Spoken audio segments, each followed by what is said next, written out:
Alors, Rabotai, Parashat Beshalach, un petit point, un petit Inyan, aussi un petit Inyan Parashat Bo, que mon maître, mon père avait ramené dans un de ses devoirs Torah, il a amené un Meshech Chochma, une merveille.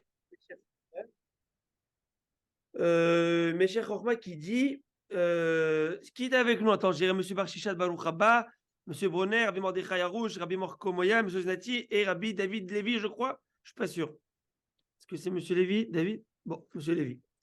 Alors, Rabotai, il y a intéressant. La fin de Parashat Bo parle de quoi? Ah, c'est Monsieur Lévy. Ah, alors, on est bien au chaud là-bas, hein, Monsieur Lévy. Je sais pas ce qu'ils m'entendent, des gens. Est-ce qu'ils m'entendent? J'ai l'impression qu'on m'entend pas. On entend bien, Rabbi Makiel. On t'entend bien, Rabbi. Ah, très bien, super. Alors, qu'est-ce qu'il dit? La fin de Parashat Bo, on parle des téphilines. La mitzvah téphilines, c'est après, en fond, on mentionne la mitzvah téphilines. Dieu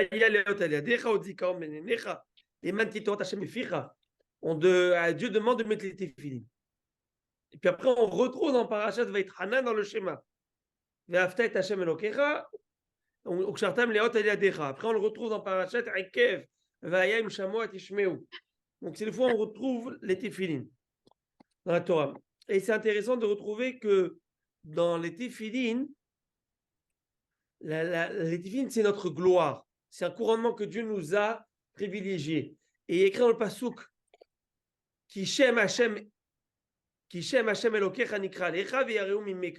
le nom de Dieu est appelé sur toi et te craindront. Les nations te craindront.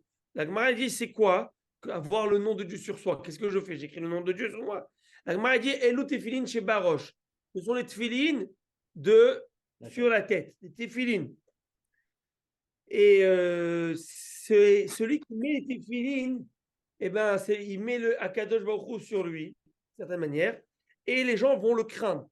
Les goyim le craindront. Alors, c'est quoi cette idée d'avoir des tefilines? Il y a une beau midrash rapporté dans la Sengmara. Il y avait un grand rave qui s'appelait Rabbi Shoben Hanania. Rabbi Shoben Hanania, c'était un génie de tous les génies. Au point où César avait souvent l'habitude de lui demander de faire des colloques avec les sages d'Athènes. On va l'appeler Sabé de Beatuna, les sages d'Athènes. L'Athènes, c'était à l'Aristote. Non, mais César, Athènes. Oui, ben alors. Il y avait les Romains et les Grecs. Oui, mais c'était, je veux dire, on appelait les sages d'Athènes. C'est pas ceux de la Grèce antique, non, rien à voir. Plus tard, dans l'histoire. Au Khabar Rabbi Henri.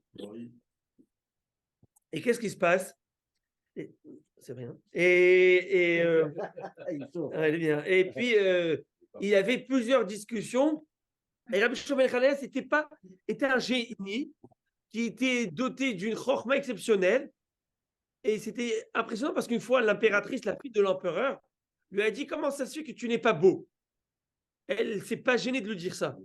Elle lui a dit: chorma mefoeret bekli mechoar, une sagesse merveilleuse,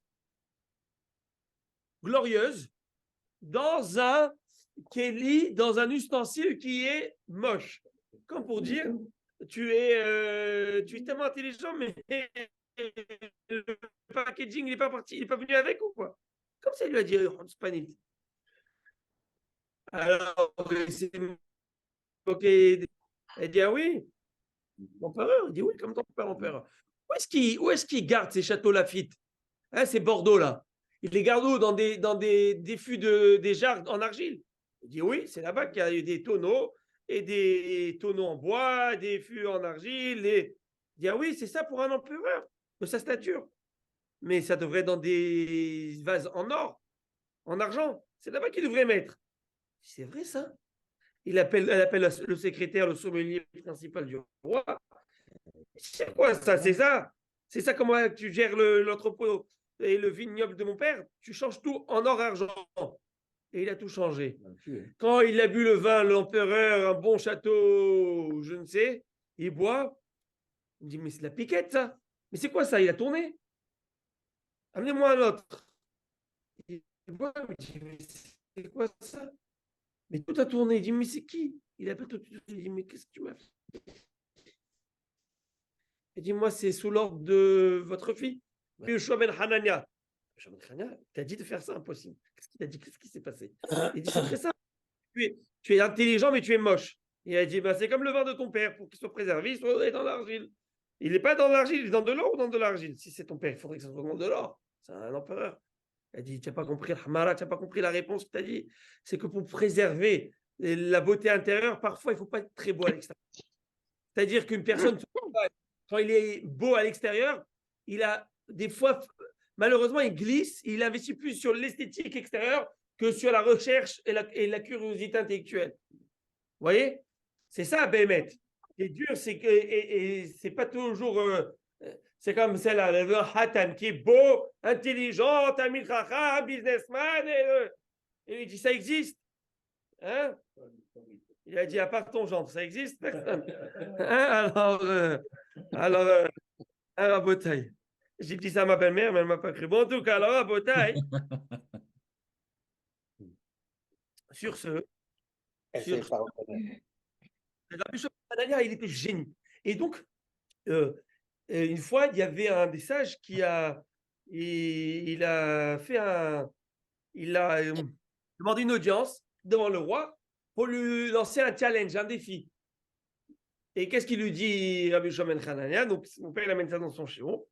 Il dit il lui dit, il lui fait des mimes, pas un geste. Donc, Rabbi Shimon Hanania arrive devant le sage, et le roi les voit, et le sage, il fait comme ça. Là, Rabbi Shua qui est devant, il lui fait comme ça. Il se tourne, il lui donne le dos, il tourne le visage. Le roi, il comprend rien, il dit, c'est quoi ça? C'est un langage de sourd ou quoi? Je comprends rien ce qu'il dit. Et là, Rabbi Shua ben Hanania lui fait comme ça, j'allais dire autre chose. Mais bon, il lui fait comme ça. OK? Et là, alors bon, le roi, il est vraiment. Il comprend rien. Alors, il appelle Rabbi Shimon Hanania, tu peux m'expliquer? Qu'est-ce qui s'est passé là? Qu'est-ce que lui t'a dit? Qu'est-ce que tu lui as répondu? C'est très simple. Il a dit, vous êtes un peuple dont votre Dieu a tourné le visage de vous. Vous a tourné le visage. Il ne veut plus de vous. Il vous a envoyé en exil, il vous a répudié. Vous n'êtes plus rien pour lui, il n'y a plus. Il ne vous protège plus, il n'y a rien. C'est comme ceux qui essaient de dire encore aujourd'hui. Ça fait 2500 ans. Vous imaginez 2000. Il lui dit quoi? 2000 ans. Il lui dit, ah oui? Et qu'est-ce que toi tu l'as répondu? Il dit, oh, Diadon et Touya. La main de Dieu, elle est bien Puissante. tendue et puissante. Tu ne la vois pas. Tu as l'air de ne pas la voir, mais elle est bien présente. On est encore là. Et on est là pour rester. Alors, il a dit, c'est incroyable, tout ça, c'était comme ça. Il dit, voilà. Ah oui. Alors, il appelle l'autre, le sage là d'Athènes, qui se disait sage d'Athènes. Il dit, dis-moi, qu'est-ce que tu as voulu dire? Il dit, j'ai voulu dire que Dieu s'est détourné d'eux, a tourné le visage, ne veut plus les voir. Il les a abandonnés. Et qu'est-ce qu'il t'a répondu? Ah, il dit, j'ai rien compris. Et attends, tu oses lui lancer un défi quand lui, il te comprend et toi, tu ne peux même pas le comprendre. Tu sais où ta place? À la guillotine. Bon, c'est quoi cette idée de la tête, de la yad et tous ces sujets dans la Gemara, on appelle la gadot des Rabbi Shimon ben Hanania. Ce sont des agadotes, des histoires. Des contes. Abracadabrantes.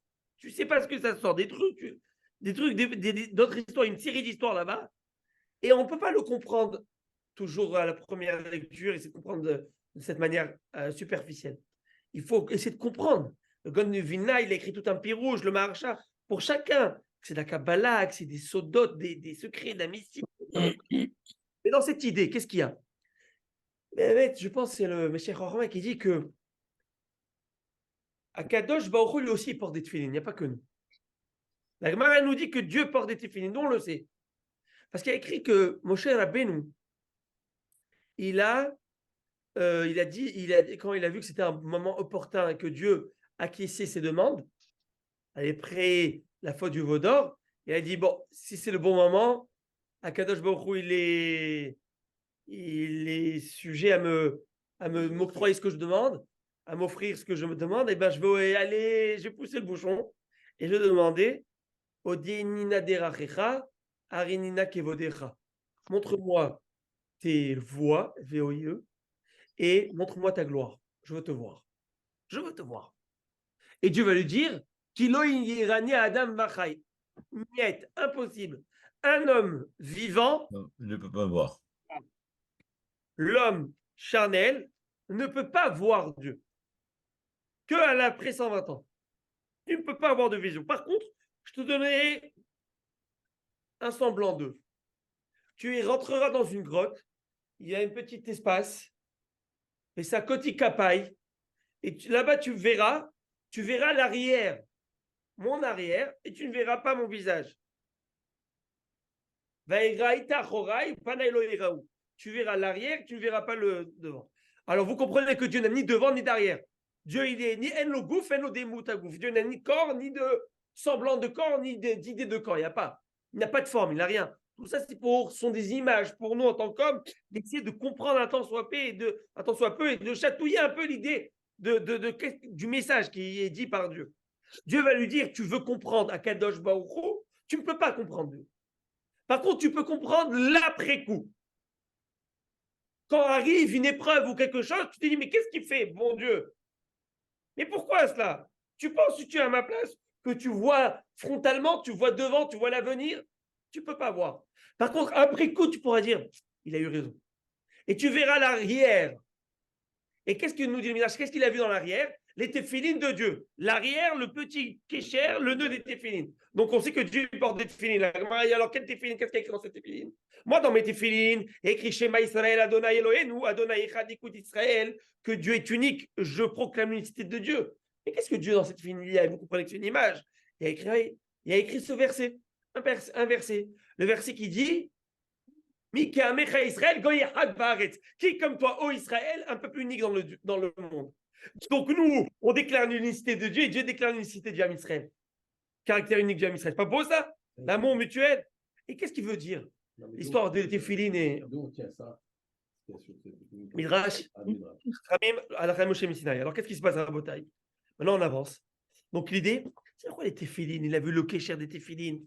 Alors Rabotai, explication merveilleuse que mon maître, mon père, a ramené du Meshach Chochma. Et dit comme ça. Et c'est quoi ce que j'ai dit au début du shiur? Que lorsque le pasteur nous dit Kishem Hashem Ekra, Alecha, que le nom de Dieu est appelé sur toi et les peuples te craindront. On a expliqué que c'était les téphilines. Parce que le nom de Dieu est dans les téphilines. Eh bien, en fait, on a les téphilines de la main et on a les téphilines de la tête. Et dans les téphilines de la main et dans les téphilines de la tête, qu'est-ce qu'on retrouve? On retrouve une spécificité. Laquelle? Les noms de Dieu. D'abord, il y a les mêmes parchemins ici que là. C'est les mêmes choses. Sauf qu'ici, il y a 4 compartiments. Shema ve'afta ve'aya imshamoa kadeshiko bechor ve'aya kiviacha, ou plutôt le contraire. Ve'aya kadeshiko bechor ve'aya kiviacha, etc. Et là, c'est un seul parchemin avec tout écrit. One shot, tout one shot, ok? Il y a ici 21 fois le nom de Dieu et ici 21 fois le nom de Dieu. Ça fait 42. C'est les 42 noms d'Akadosh Baruch. Ce chiffre 42, on va C'est 72. Il a 72 noms. 72. 42. 21, 21. 21, 21, Rabotaï. Suivez-moi, je vous en prie. Et qu'est-ce qui se passe? Mettre le 42, c'est quoi? On a plusieurs noms d'Akadosh Baruch Hu. Et on sait qu'il y a un nom de 42 otiyot, de 42 lettres. Même le Hana, Bechoar, Gedoula, Timinecha, Tatir, Teroura, Kabel, 42 mots. En rapport aux 42. Les 42 étapes des Massaot, le chiffre 42. La Gemara dans Masret Kiddushin nous dit il y a un nom qu'on appelle le Shem Ameforash, le nom ineffable. On ne peut pas citer le nom de Dieu. Composé de 42 lettres. Ce nom n'est transmis que de maître en élève. Un élève qui est tsanoua, un âme qui est pudique, qui est modeste, qui a la Hirat Shamaim, bref, tout, il faut voir. Une Hirat Shamaim incroyable, une crainte du ciel, etc. Et on le transmet de bouche à oreille de cette manière. On ne commence pas à donner des cours avec ce nom, jamais. C'est vraiment un comité très restreint. Et celui qui connaît ce nom, la Gemara nous dit sur place, Vemato mutelet alabriot. Celui qui le voit le craint. Qu'est-ce que j'ai dit tout à l'heure? Qui c'est le nom de Dieu qui sera sur toi et les nations te craindront. La Gemara nous dit, c'est les tefilines de quoi? De la tête. C'est quoi les tefilines de la tête? Tu dis le Meshach Chochma, c'est que quand quelqu'un a la tête, il a aussi la main. Attends, tu peux avoir la main sans avoir la tête, parce que d'abord on met la main, puis après on la tête. Donc quand tu as la tête, ça veut dire que tu as aussi la main. Donc on parle, il y a combien de noms maintenant qui sont exprimés sur toi? Non, 42. 21 plus 21, 42. Kishem Hashem Elohecha Nikra Lecha. Le nom de Dieu est appelé sur toi. Veyareu Mimeka, ils te craindront. On revient à ce nom-là de 42, le fameux 42, cette idée du 42. Là-bas, c'est 42 lettres, et là, c'est 42 noms d'Akadosh Baruch Hu, 42 fois le nom d'Hachem. Voilà, c'est qui te protège. Il te dit, et c'est ça il a dit, mais personne ne vous craint. Ça veut dire, il a dit, le Hachem s'est détourné de vous. Ce Tapikoros, là, cet homme-là, qui a fait ça, le sage d'Athènes, il a dit ça, comme pour dire, mais personne ne vous craint, vous n'avez plus de protection, plus de protection. Il a dit oui, c'est vrai, mais nous on a la main. C'est quoi la main? La main, c'est les films qui sont cachés, ils sont sous la veste. Tu ne le vois pas, mais elle est là. Et c'est aussi, il nous dit le Meshach Chochma, ce qui a écrit quand quand Dieu va se présenter à Moïse, il va lui dire, mais comment je vais te présenter au Béné Israël? Comment je vais t'appeler? Hachem. Il va dire, Heye, Asher Heye. Je serai celui que je serai. Dis le nom, Aleph, Hey, Yud, Ke. C'est combien Aleph, Hey, Yud, Ke? 21. 21. Dis-leur, je serai celui que je serai. Il leur a dit, mais je ne peux pas dire je serai celui que je serai. Pourquoi? Parce qu'en fait, le Midrash dit qu'il y a eu un dialogue. Dis-leur que je suis avec eux maintenant et je serai avec eux dans les prochaines tribulations, Zaf, pogrom, inquisition, Shoah, 7 octobre. Dis-leur que je serai avec eux. Moïse leur dit quoi? Tu veux que je leur raconte déjà le 7 octobre maintenant? Tu veux que je leur dise la Shoah 39-45? Tu veux que je leur parle des pogroms? Tu veux que je leur parle de l'exil? Mais ça va pas, ils vont me dire, mais ne me sors pas, laisse-moi en Égypte. Et tu as raison, alors dis-leur qu'il n'y a que je suis maintenant avec eux. Ne leur parle pas du futur. C'est le Midrash dit ça. Mais ça veut dire que quoi? Ça veut dire dis-leur que je suis avec eux maintenant et je vais les sortir d'une manière exceptionnelle. Mais dans la vérité, c'est que je suis avec eux le 21 qui est dans la main. Même s'ils ont a l'air que l'homme Israël il est à la dérive, il est laissé pour compte.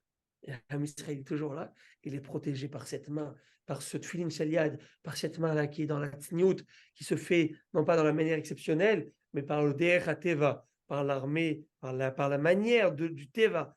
On a l'impression, oui, on se bat, oui, on fait. Mais non, si tu prends chacun, tu l'interviews, chacun il a 25 histoires de miracles qu'il te raconte. Chacun, prends chaque khayal, tu vas voir les histoires qu'il te raconte. La parnassa de chacun, elle est cachée dans son travail. Voilà. Tout, la parnassa, c'est un miracle. En parlant de parnassa, c'est une bonne ségoula demain, mardi de Parashat Béchalah, de lire la lecture et le passage de la manne. Shne Mikra Vehatargum, pour demain, messieurs.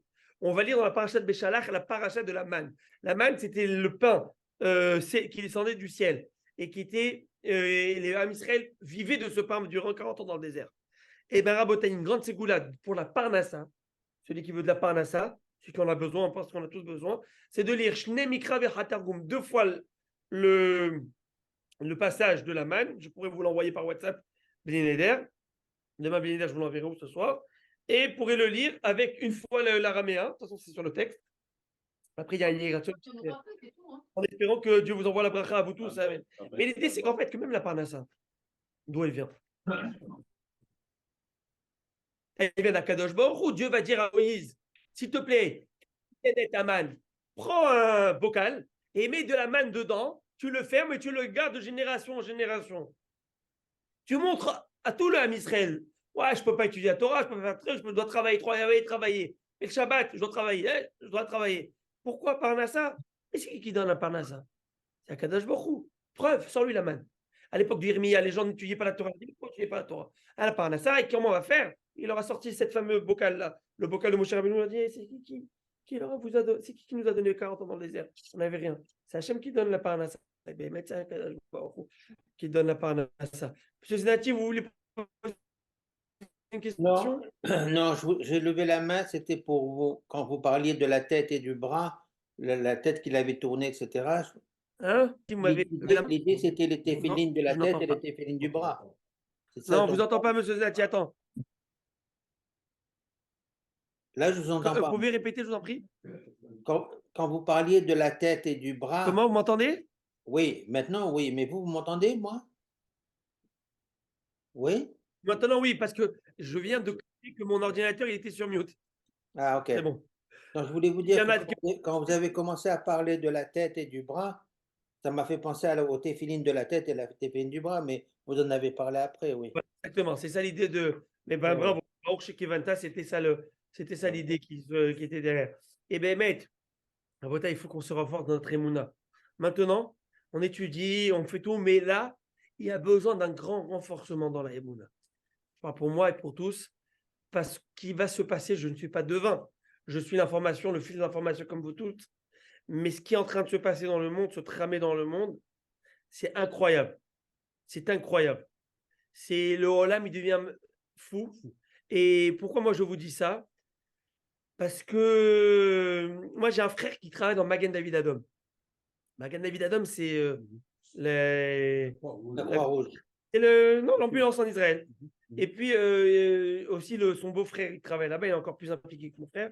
Il a été convoqué par le chef de la division pour leur dire faire beaucoup d'exercices et beaucoup de se préparer. Parce qu'ils s'attended, Hazve Shalom, qu'il n'y ait pas de blessés dans l'âme Israël, mais ils s'attendent qu'il y ait une ouverture de front qui s'arrive, parce qu'il y a un ultimatum qui a été donné au nord d'Israël, au Hezbollah. Et vraiment, c'est de source d'hier, là, je viens de recevoir, ils m'ont envoyé un message. Ils ont été prévenus. Et donc, s'il les a convoqués, c'est pas pour faire juste du marketing, là. C'est vraiment pour les. On dit, et c'est possible qu'il y ait de la guerre. Vous avez vu Bibi Netanyahou qui a dit cette semaine, haut et fort, quand un journaliste lui a dit dans la conférence de presse, la semaine dernière, je pense, il lui a dit, mais pourquoi alors vous ne touchez pas l'Iran? Pourquoi ne frappons pas l'Iran avant? Et vous avez vu ce qu'il a répondu? Écoutez, il a dit, mais qui t'a dit qu'on ne frappe pas l'Iran? Nous frappons l'Iran. Et donc, il a donné l'histoire dans les raffineries, vous avez vu ce qui s'est passé, etc. Et clairement, c'est ce qu'il a dit. À part ces imbéciles qui ont dit que c'est de Daesh qui sont explosés, ils travaillaient pour Israël. Ça, c'est le summum de la bêtise. OK, mais bon, mais pour vous dire, ça veut dire que, en tout cas, Hachem Yazor. Et on demande à Kadosh Baruch Hu, on dit, Altavienu l'idée Nisayon. Hachem, ne nous mets pas dans une situation de Nisayon. Ne nous mets pas dans une situation d'épreuve. Parce que Béhémet, la Emouna, elle est mise à rude épreuve dans ces moments-là. Tu te dis, mais Ribono Sholam. Et à Kadosh Baruch Hu, fais attention aussi à l'homme. Tu fais attention de ne pas mettre dans une situation où on ne pourra pas tenir. Il faut que vous le sachiez. Si Dieu nous met dans une situation de Emouna, c'est parce qu'on peut surmonter la situation. Si nous ne pouvions pas la surmonter, nous ne pourrions pas. Dieu ne nous l'aurait pas envoyé. Preuve à l'appui. Preuve. D'où je dis une chose pareille. C'est très bien. C'est la paracha de cette semaine, paracha de Béchalach. Vaï Béchalach paro et ta'am, velo nacham Elohim, derech eret lishtim ki karovu. Je vous lis, je vous traduis. La terre d'Israël, vous la connaissez, d'accord? Au sud d'Israël, c'est l'Égypte. Maintenant, entre les deux, il y avait Yam Souf, la mer des joncs. On sort d'Égypte. Le plus court, bah, tu vas vers Elat. Tu vas vers Elat, vers Gaza, Ashkelon, Ashdod et Yerushalayim, Shalom à Israël. Oui ou non? Très simple. En fin de compte, on a fait un détour de fou pour après errer 40 ans dans le désert, etc. Pourquoi ce détour? Parce qu'il y a les Philistins là-bas. Et alors, que je m'en. Eh bien, ils vont devoir faire la guerre pour conquérir. Et ils ne sont pas prêts à la guerre. Et ils ne voudront pas se battre. Ils risquent d'avoir peur. À part ça, parce que tout ça, c'est. Mais en psychologie, ils risquent d'avoir peur. Et ils vont retourner en Égypte. Mais de toute façon, même les guerres, c'est Dieu qui nous a aidés. Mais Dieu ne nous aide pas à une chose. Entre guillemets, à enlever la crainte. Tu as émouna en Dieu, tu y vas. Tu vois. Mais Dieu ne va pas te mettre dans une situation d'épreuve que tu ne pourras pas réussir. Preuve ici. Il ne voulait pas te mettre dans une situation où tu vas être devant les Philistines et tu vas trembler de peur et tu vas dire je refais marche arrière, machine arrière, et on va en Égypte. Donc on va faire tout ce détour. Passouk clair et net, passouk clair qui est écrit ici, qu'Akadosh Baruch Hu ne met pas une personne dans une situation d'épreuve. Mais il y a un midrash qui dit que c'est les Erev Rav qui avaient peur. C'est les Erev Rav, c'est pas les Bnei Israël, c'était les Erev Rav. C'est beau, parce qu'il y a écrit Eta'am. Vaïbe Shalach Paro Eta'am. Vous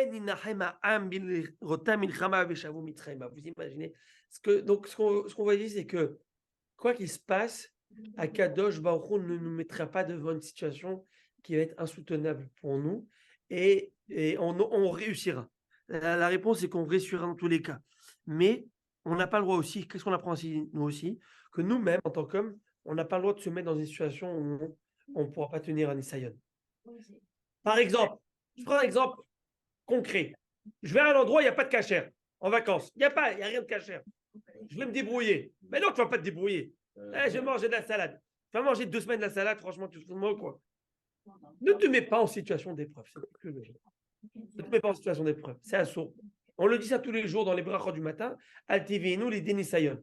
Ne nous mets pas en situation d'épreuve. Mais nous-mêmes, nous ne devons pas nous mettre dans une situation d'épreuve. Bon, allez, Rabotai, nous reprenons le Monsieur shiur. le rabbin, vous savez que le mot Ha'am est dit 3 fois dans ce que vous venez de dire, dans les psukim. Et 3 fois Ha'am, c'est 345 comme Moshe.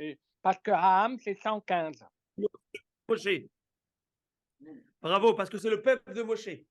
Exactement. Comme Dieu l'appelait, Kishihet Amecha, ton peuple a fauté à l'époque du Vaudor, en parlant du peuple de Moshe. Il a fait Meod. Alors, Rabotai, maintenant, on va reprendre la halakha. Et ça tombe bien parce qu'on parle des Berachot. Maintenant, on va continuer les Berachot. Et les Berachot, c'est tout Bishvat, Rabotai. Ce mercredi soir, c'est tout Bishvat.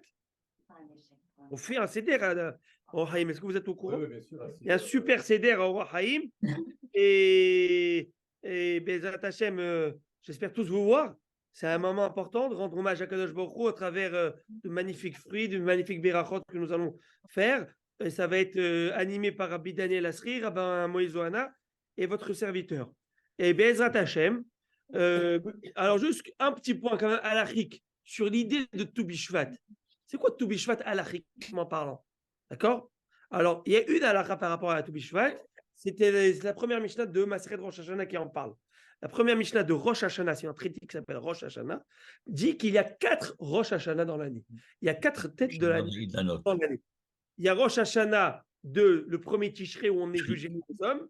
Il y a le Rosh Hashanah de Tu Bishvat qui Rosh Hashanah pour les arbres.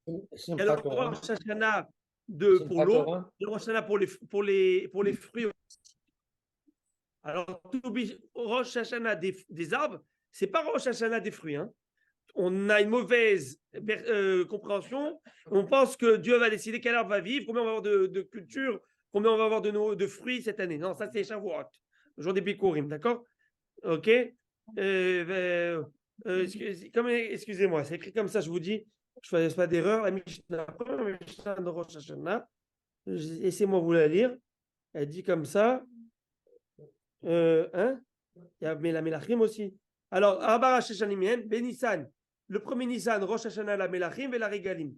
Le premier Nissan, c'est le Rosh Hashanah pour les rois. Les rois, vous savez, lorsqu'on disait première année du roi, deuxième année du roi, troisième année du règne, dans les prophètes, à la 5e année du roi Yoyakim, à la 6e année du roi. Vous voyez? C'est quoi une année? C'est dès qu'il a eu une année, pas une année révolue, mais dès qu'il a passé le premier Nissan. C'est comme un petit peu, vous savez, imaginez-vous, je ne sais pas, moi je commence à travailler en décembre. Est-ce que je dois faire mes impôts le janvier? Bien oui, parce que l'année civile est révolue. Ah, je comprends. Vous comprenez? Donc il y a une année qui est révolue, tout à fait. Vous comprenez? Donc cette idée-là de Rosh Hashanah, de premier Nissan, et aussi par rapport au fait de pèlerinage, c'est quoi l'effet de pèlerinage? Ça commence quand est-ce? Normalement, tu dirais Soukot, Pesach et Shavuot. C'est faux. Pesach, Shavuot, Soukot. Après, il y a. Bon, il y en a d'autres. Le Rosh Hashanah de Tishri. Voilà. Il y a Elul. Il y a Elul, etc. Mais non, mais je vais venir. Au Rosh Hashanah, là, il a note, il est là. Bechad Bishvat, le premier Shvat, Rosh Hashanah, la Ilan. Et Rosh Hashanah pour les arbres. Ça, c'est Bet Shammai. Bet Hillel dit non, Hamisha Sarbot, c'est le 15. Le 15, c'est tout Bishvat, tout, ça veut dire tête vav, le 15 Shabbat. Et qu'est-ce qu'il y a à ce moment-là? Eh bien, c'est très simple. C'est que selon. Nous avons ce qu'on appelle, nous avons ce que nous appelons les cycles des années. Dans les cycles des années, qu'est-ce qu'il y a? Et il y a premier, deuxième, troisième, quatrième, cinquième, sixième, septième, la Shemitah, on n'a pas le droit de travailler la terre. On va donner la dîme à qui? Cohen, Lévi, oui ou non? Oui. Cohen, on donne la terouma au Cohen, la dîme au Lévi. Alors la première et deuxième année, on fait, et cela, on donne une autre dîme. C'est quoi la dîme? Ce sont je donne un exemple, j'ai 100 kilos, 10 kilos Lévi, un autre 10 kilos, à peu près 9,8 ce qui reste. Je donne à qui? Je le monte à Jérusalem le manger.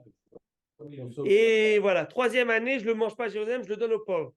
Après, rebolote, quatrième, cinquième, c'est comme la première et la deuxième, et la sixième, c'est comme la troisième. Maintenant, quand est-ce qu'on définit cette culture? Elle provient de quelle année? L'année de la deuxième ou troisième année du cycle? Ou quatrième année? Vous voyez la question? Ça a poussé. Comment je définis? Très simple. Si l'arbre, il a bourgeonné, il a pris avant tout Bishvat. S'il a bourgeonné avant tout Bishvat, donc il appartient à l'année dernière. S'il a bourgeonné après tout Bishvat, il appartient à l'année d'après. Donc c'est la référence. La référence, voilà, bravo. Le Rosh Hashanah, c'est tout Bishvat. Donc c'est en rapport à cela qu'on dit que c'est Rosh Hashanah. Là, il a note. OK? À ce moment-là, le premier arbre, qui est ce qu'on appelle la shkedia, l'amandier, ça va être le premier arbre qui va avoir la sève, qui va monter et qui va redonner ses fleurs et ses fruits. C'est l'amandier, le fameux chant. Tubishvatigi, Chaglaï, la note, Ashkedia, Porachat. Shkedia, c'est-à-dire le shaket, c'est-à-dire c'est l'arbre qui devient le plus vite, qui va fleurir le plus vite en fleurs. Parenthèse, c'est une des raisons pourquoi le prophète Jérémie, il a vu dans un bâton, dans un prophétie, il a dit qu'est-ce que tu vois? Tu vois un arbre. Je lui ai dit qu'est-ce que tu vois dans ton rêve, dans ta prophétie? Il dit je vois un mot, un bâton qui donne des fleurs et des fruits. Il dit lequel? Il dit des amandes. Et il dit ça veut dire quoi? Ça veut dire que de la même manière que les amandes viennent vite, ainsi ce que j'ai promis de faire va venir très très vite. Malheureusement, les malédictions, etc. Maintenant, on avance, on continue les berachot. Donc, bracha intéressant d'aujourd'hui, c'est des brachot pas très populaires, mais je vous dis ce que la Gemara nous dit à ce sujet, d'accord? La Gemara dit comme ça. Rabbi Yehoshua ben Levi nous dit, après, tout ce que nous étudions maintenant, c'est pas la halakha. Il y a des détails, il y a des nuances halachiques.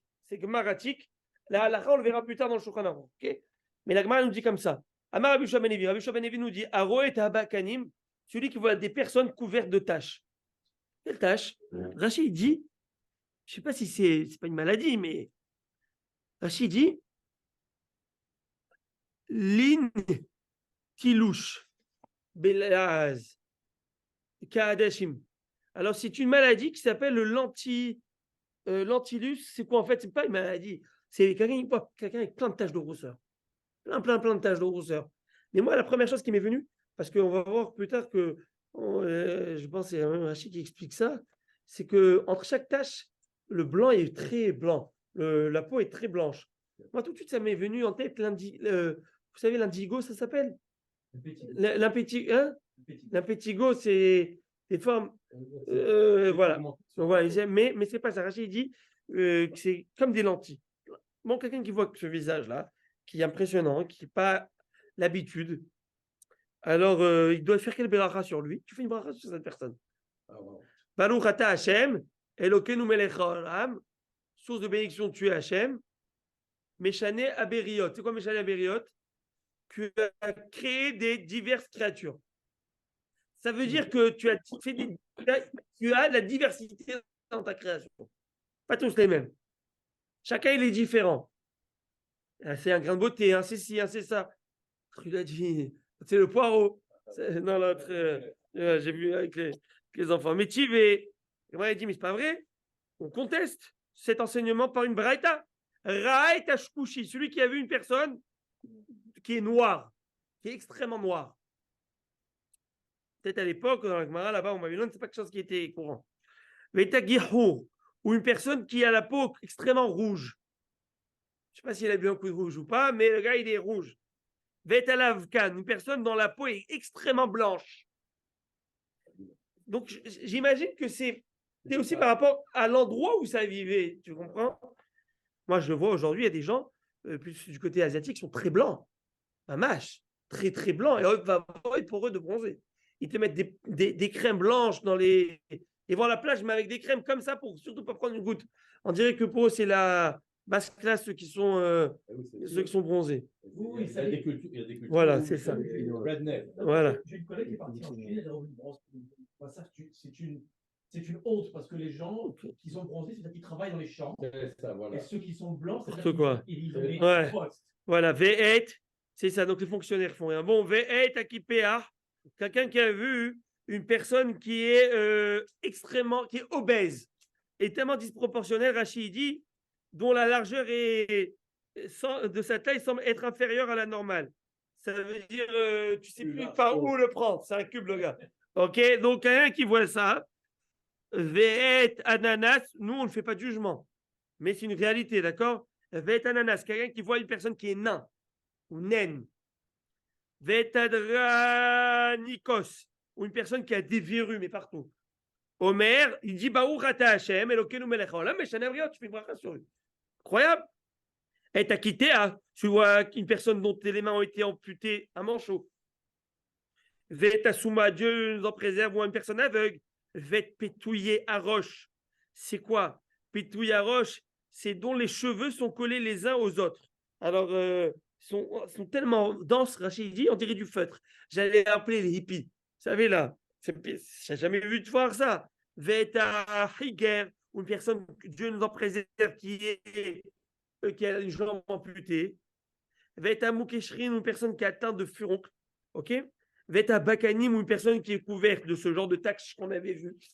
Tu fais Baruch Dayana Emet. Juge de la vérité. Pourquoi? Il y a une grande différence.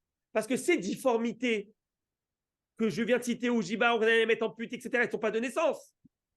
Donc c'est quelque chose qui provient d'une expression de la rigueur divine. Et que j'accepte.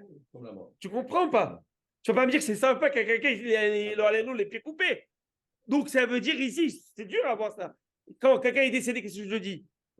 C'est dur à accepter, je dis d'ailleurs à Emet, ou je m'en remets à Dieu. Donc là, pareil. Donc, par contre, tout ce qui est de naissance, qui n'est pas. Donc, ce n'est pas un châtiment. Donc, qu'est-ce qu'on a mis dans la liste ici? On a mis le Ba'akanaïm, cette maladie lentille, je ne sais. On l'a mis dans la liste des gens que ça vient après naissance. C'est pas possible que ça vienne après naissance. Parce que sinon, on aurait dit Meshane Abriot. Donc, tu vois que c'est pas vrai ce que tu dis. Voilà. Il y a deux possibilités. Celui qui est né avec ça, c'est Meshane Abriot. Celui qui est venu après, tu vois que c'est peut-être un traumatisme, il a eu quelque chose, une dépigmentation, quelque chose qui s'est passé, qui s'est créé. Là, tu dis, ça veut dire que waouh, il y a quelque chose qui lui est arrivé. Très bien. La Gemara, elle amène une preuve que c'est bel et bien ça aussi. Elle amène une preuve que dans la Gemara, que c'est bien ça. Ce qu'on voulait dire. Personne qui est trisomique ou quelque chose comme ça. Non, alors on va voir. Non, j'ai pas vu ça. Là, je peux vous prendre de l'eau. On va revoir après dans la Khalimassé. Dès qu'on termine la Souga, d'ici 2 pages, une page, on va la tracer à l'Akha, ok? On va tout reprendre, on va classifier tout le long de la Halakha. Au moins, on sort avec la Halakha dans la main, quoi. On va pas dire qu'on sort du shiur sans la Halakha. Donc, comment on sort avec la Halakha dans la main? Tanoura Banano 16, nos anciennes. Ça, c'est une Halakha que j'ai fait ses vacances en été en Eretz Israël. J'étais au zoo. Il y a un zoo à Jérusalem. Vous savez qu'il y a un zoo à Jérusalem?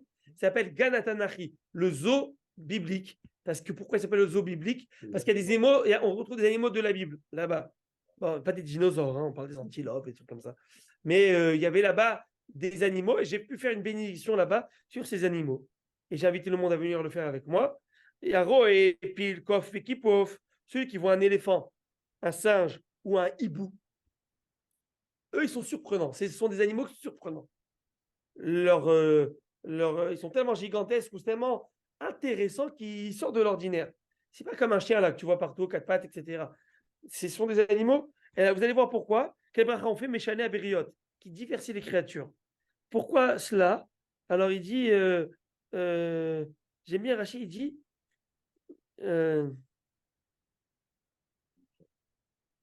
ouais, alors 2 minutes. J'aime bien Rachid, il dit, on va voir plus tard. Le hibou, on dirait qu'il a des joues d'homme.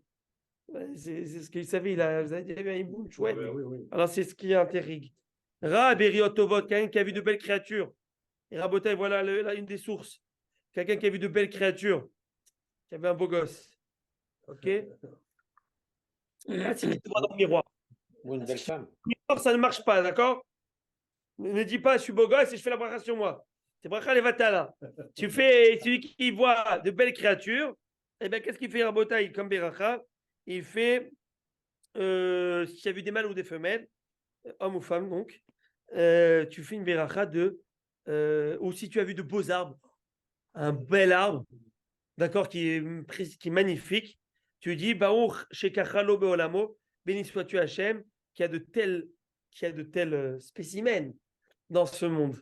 Quoi, il y a des élèves qu'il faudrait que je fasse des brachas, mais je non, je rigole. Mais Bémet, il faudrait, voilà. On raconte une fois il y avait, je vous ai dit, il y avait un rêve qui est tombé sur une femme qui était très jolie. Et quel bracha il a fait? Il a fait cette bracha. Et dire quoi? Mais Rav, tu penses? Non. À la place d'avoir une mauvaise pensée, canalise ce que tu as vu. C'est pareil, tu n'as pas été, comment on dit, tu n'as pas été relooké là, tu n'as pas été voir. Tu l'as vu. Tu fais quoi? Tu vas laisser ton cerveau penser à autre chose? Non, je fais une bracha à Dieu. J'utilise ça pour rendre hommage à Kadosh Baruch Hu. Voilà. Tu ne vas pas chercher pour faire des brachot. Si le brachot, ça c'est Assour. Celui qui va, il dit, je vais chercher pour faire des brachot, c'est Assour. De chez Assour. Oui, Répétez la bracha, Rabbi, c'est quoi? Chez Kachalo Beolamo, qui en a de tels dans son monde. Alors, à quelle heure, on me pose la question, à quelle heure le jeudi soir? Jeudi soir, c'est à 18h, arbitre, 6h15, 6h20, on commence le CDR. Mercredi soir. Jeudi soir, il y a le. Non, jeudi soir, il y a le chiot. Mercredi soir. C'est une erreur, parce que c'était pour jeudi dernier. Ouais. Jeudi soir, il y a le chiot. Mais donc, mercredi, il y a le Toubishvat, si Dieu le veut. C'est la Iloula de Rabbi Yitzhak. Ah, Bitzhak Abou Hatzera, ouais. Demain, Bezrat Hashem. Là, on avance. Ok. La ségoula de réserver une bouteille pour la Iloula. Vous avez entendu parler de ça? Alors, j'ai entendu parler de cette ségoula, de boire une bouteille. Réserver une bouteille et faire un vœu sur le. Et l'année prochaine, la boire. Et après, on la boit. Si le vœu a été exaucé, on fait la Iloula. J'ai entendu parler de ça. Moi, je vais vous raconter une histoire de l'année dernière. Fraîche. D'un an, périmée.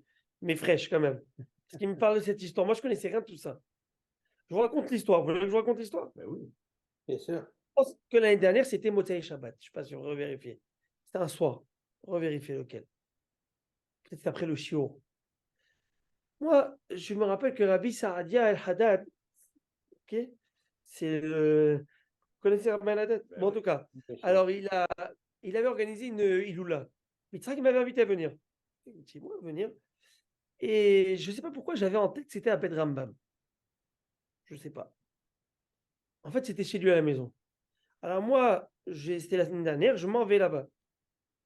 J'arrive à Bet Rambam, j'ouvre la porte, c'est noir.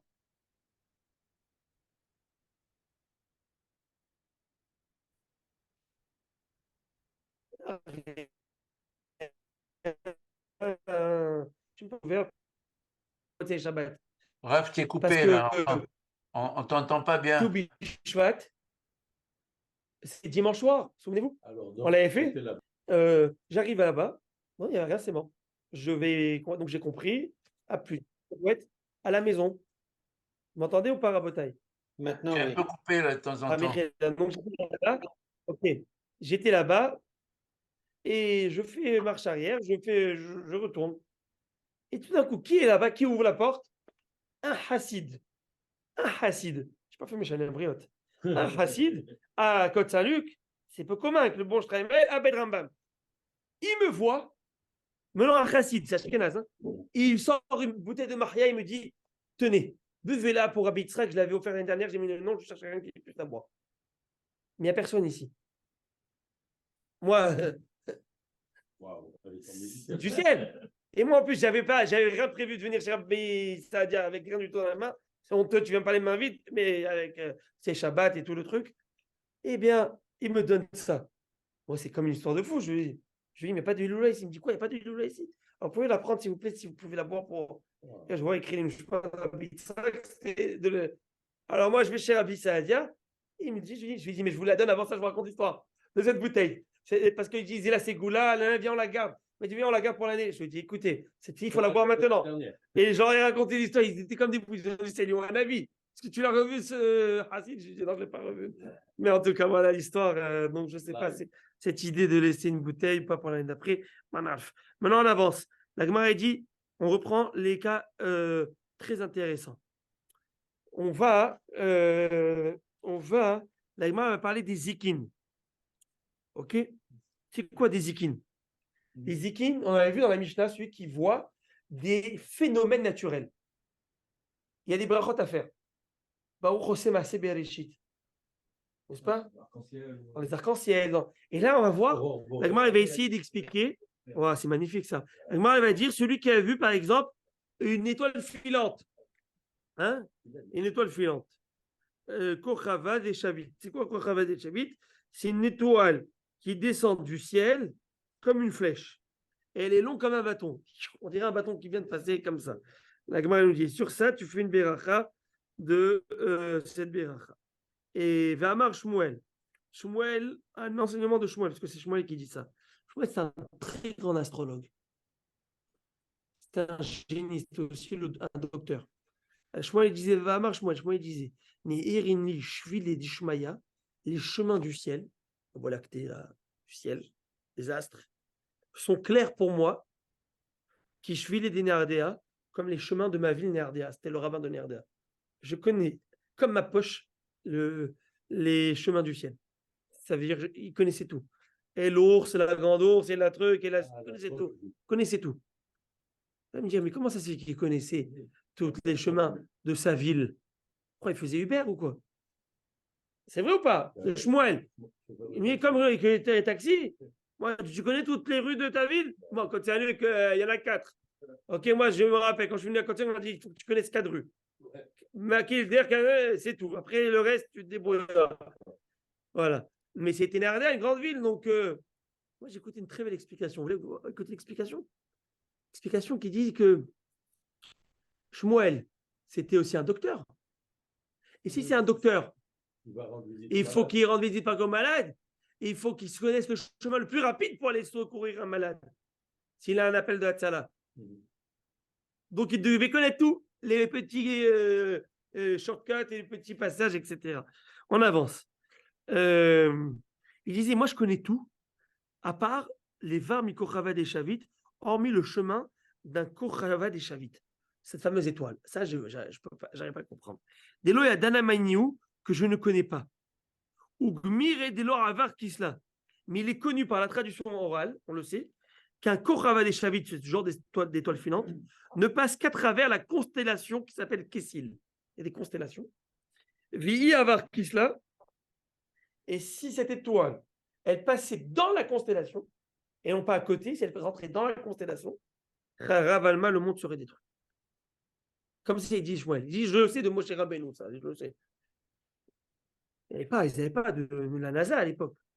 Mais ils te donnent des comptes aujourd'hui que la NASA, il te prouve au millionième près. La Gemara, on l'avait vu à l'époque dans Brachot, au début. La néoménie. Quand la Gemara, elle te dit que c'est 29 jours 12, le renouvellement de la Lune. C'est 29 jours, 12 heures, 793. Et après la NASA, maintenant, elle vient t'amener le chiffre exact. Ça fait 50 ans, c'était un chiffre un peu moins exact. On parle au millième.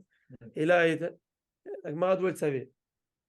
Ouais, je crois qu'elle était. Elle avait les micros. Non, c'est Moshe Rabbeinu qui te le dit. Moshe qui nous le sait. C'est le bon Dieu, comme il a créé le monde. Donc, c'est ce qu'il dit, non? C'est lui qui a fait. Oui ou non? J'ai créé le monde, je sais que je dis. La Gemara dit, mais c'est pas vrai. Des fois, on voit que cette étoile filante, elle passe par cette constellation. Et non, très bien, c'est pas l'Apocalypse, c'est pas Armageddon, là, tout se passe bien. La Gemara dit, Zivé ou Déhavar, toi, ce que tu vois que le rayonnement de ce qui passe. Tu vois le raisonnement, c'est comme un avion. Des fois, tu sais que tu vois la fumée derrière. Oui, Toi, ouais. ce que tu vois, tu ne vois que le rayonnement du passage de cette météorite là qui vient de passer. Tu penses vraiment que tu l'as vu, la vitesse où ça va, c'est impossible que tu vois une chose pareille. Excusez-moi, Rav. Oui. Est-ce qu'on a le droit de questionner les astres à ce moment-là? Puisqu'ils nous permettent de spécifier l'heure et la date exacte des fêtes, etc. En fait, c'est là la chose. C'est qu'on ne peut pas questionner l'astre. Ça s'appelle de l'idolâtrie. On peut utiliser l'astre. Parce que, j'explique, les astres, Vayul Imhorot. Parce que dit dans Bereshit, Dieu dit, j'ai mis des astres, le grand astre, le petit astre, c'est-à-dire le soleil, la lune, bref, et tout le système solaire, qui nous servent de calendrier pour régler les saisons. C'est écrit dans le Passouk. Automne et printemps, et hiver, n'est-ce pas? Et donc, il y a ces saisons qui sont réglées grâce au système solaire et lunaire, etc. Donc, on utilise les astres pour se situer dans le temps. Bravo. Et aussi, on comprend que les astres, ils ont un impact météorologique, n'est-ce pas? Tout à fait. Maintenant, c'est quoi questionner un astre, Rabbi Henri? C'est quoi questionner? Ça veut dire faire de l'astrologie? Non, L'astrologie, se servir de leurs données, de leur trajectoire ou n'importe quoi. oui, tout à fait. On a le droit, et c'est bien sûr, et on se le fait. Et le Rambam, il a énormément de calculs. Et qu'on appelle ça, l'angle, etc., bien sûr. Ça, on se doit, c'est une obligation. C'était les Bnei Issachar qui étudiaient ça parce qu'il fallait être très intelligent de calculer quand est-ce qu'on va tomber dans une année bissextile, quand est-ce qu'on va tomber dans une année. Tout à fait. Et il faut, et on se doit, c'est une mitzvah de la Torah, qui est dans Parashat Bo, de la lune, etc. Donc oui. Par contre, là, et ne pas faire l'amalgame, questionner, on rentre dans un côté astrologique, zodiaque, les signes du zodiaque, vous voyez. Donc dans les signes du zodiaque, on va avoir des prédictions, etc., qui sont vraies. Je ne dis pas qu'elles ne sont pas vraies. Mais Israël dépasse le zodiaque. Israël dépasse El les signes du Mazal zodiaque. Israël. El Mazal Israël. Et ben voilà, vous savez quoi, on va terminer en beauté, parce qu'après c'est une autre chose. Une histoire de Shmuel, le même Shmuel, voilà, Shmuel que je viens de parler de lui, où il disait je connais les constellations et les astres. Regardez une histoire incroyable. L'histoire qui dit comme ça. L'histoire, elle dit que on l'avait raconté, ça fait quelques semaines. Il était avec un astrologue qui s'appelait Ablet. Drôle de nom, hein, Ablet. Et Ablet, il était à l'entrée de la ville, grand astrologue, et il dit à Shmuel, tu vois, ces gens-là, j'ai vu dans mes astres, qu'il y a un type parmi ce groupe qui va travailler pour couper du bois en journée, après ils reviennent en fin de journée pour amener le bois et le vendre en ville. Il y en a un là, il va mourir. Il ne reviendra pas, il reviendra pas en vie. Alors Shmuel lui dit, c'est vrai, ce que tu vois, selon ce que tu vois. Je ne sais pas comment il voyait, d'accord? C'est une vraie science, hein. Et il va lui dire, mais si c'est un juif, c'est possible qu'il revienne. C'est possible qu'il revienne. Il peut contrer cette fatalité. Il dit, écoute, c'est écrit noir sur blanc dans les As. Tu crois vraiment? Et si c'est un juif, tu verras. Il dit, ok. De toute façon, il revient à 6h. 6h, rendez-vous ici. Si on 10 à partir, on verra combien ils vont être à revenir. 10 à partir, à Botaï, c'est l'heure de revenir. Ils sont 10 à revenir. Incroyable. Il dit, je ne me suis jamais trompé dans mes prédictions. Allons voir. Il dit, viens avec moi. Il va le voir. Et il voit, il voit un, personne qu'ils avaient pensé qu'il avait décédé. Il voit que dans son faco de bois, il y a un serpent, une vipère coupée en deux, tranchée en deux. Donc il voit cette vipère. Et il dit, dis-moi, il dit, est-ce que tu es juif? Il dit oui. Il dit, qu'est-ce que tu as fait une bonne action aujourd'hui? Il dit, non, j'ai été coupé du bois comme d'habitude, de mon travail, mon taf. Mettre au boulot dodo, quoi. Un bon fonctionnaire. Non, c'est pas un fonctionnaire, quoi, que eux travaillaient. Alors, qu'est-ce qui se passe? Alors, qu'est-ce qu'il fait? Et c'est là que, qu'est-ce qu'il fait? Il dit, dis-moi ce que tu as fait réfléchir. Introspection, vas-y. Et Ablet, il est choqué. Et il dit, ben, la vérité, oui. Mon copain, hein, mon collègue de travail, il a oublié sa casse-croûte, son casse-croûte, son boîte à lunch. Alors, ce que j'ai fait, c'est que j'avais mon sandwich, je le voyais comme ça. Il avait la dalle, il avait faim. Et ben, j'ai pris mon sandwich, je l'ai coupé en deux. Je lui ai dit, tiens, prends une moitié. Moi, je me suis pris d'une moitié. Allez, béchavod, l'été à bon appétit. Il a mangé. Il a dit, toi, tu as coupé le sandwich en deux. Akadosh Baruch Hu, Dieu, il a coupé le serpent en deux pour toi. Au moment où il est venu ce serpent, il est venu te piquer, tu l'as coupé. Tzedaka ou tzedaka tatil mimavet. La tzedaka sauve de la mort, Rabotai. C'est pas un slogan. C'est pas un slogan, c'est une réalité, c'est un pasouk. Akadosh Baruch Hu, il dit, tu fais la tzedaka, je te promets que je te sortirai de la mort. La tzedaka sort de la mort, repousse la date de la mort. C'est le Emet, Rabotai. Et quand on fait la tzedaka, parce que pourquoi c'est une logique? La tzedaka, c'est mon argent et time is money. Money is time. Étant donné que cet argent, ça m'a pris des heures à l'avoir. Maintenant, je te prends ce temps, ma vie, mon argent, c'est mon temps, c'est mon sang. Comment dit l'argent en hébreu? Damim, le sang, c'est mon sang, c'est mon temps. Je te prends, je te le donne. Pourquoi je vais te le donner? C'est mon travail, c'est mes heures de travail. Pourquoi tu voudrais que je te le donne? Mais parce que je fais Avatisraël, je fais Haïsed. Dieu va dire, tu vas donner ta vie. Moi aussi, je vais t'en donner. Psara, et tu es. Alors, à Botaï, les Haïm, Briout à tous, et que de bonnes choses. On se voit.